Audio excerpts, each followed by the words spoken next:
You really seem to have a lot of fun with the character Paolo Gucci. How did you go about finding Paolo in your acting repertoire? Well, I appreciate it, and I did have a lot of fun with the role. It's if you shit your pants, you can either cry about it or dance in the streets, and I chose dancing. Um, he's a guy in a really challenging situation, uh, but he really loves life. He lives life. He loves life. He loves um, salsa. He loves meringue. He loves key lime pie.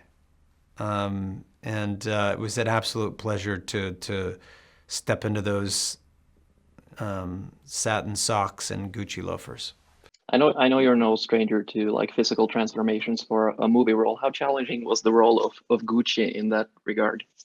Yeah, it is. It's probably no secret that I love a challenging opportunity. I love an immersive experience, and I have a specific way of working. And this checked all the boxes for me. I'm so thrilled when people watch the film and they don't know it was me, or a couple of people thought I played the Tom Ford part, and that's the highest compliment you can be paid, I think, is when people spend time with a character and believe and accept and live with that character as truth. And, you know, um, yeah, it was just unforgettable, my friend. Is it an extra layer of like nerves when you're doing a film that people where family members are still alive and is going to have like an opinion afterwards? No, I don't think so. For me, not at all. No. Um, Gucci's interesting because it's a family that really achieved something quite miraculous. They built a dynasty and an enduring legacy.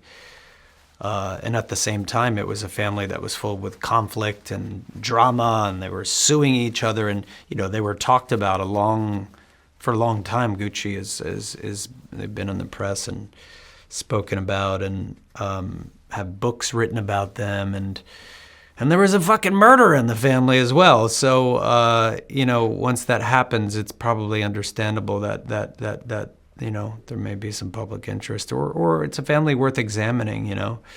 But for me, Paolo was a beautifully you know conflicted, tormented character, but full of heart and humor. I absolutely adored him, and it was important to me to bring the role to life with as much dignity and grace as possible.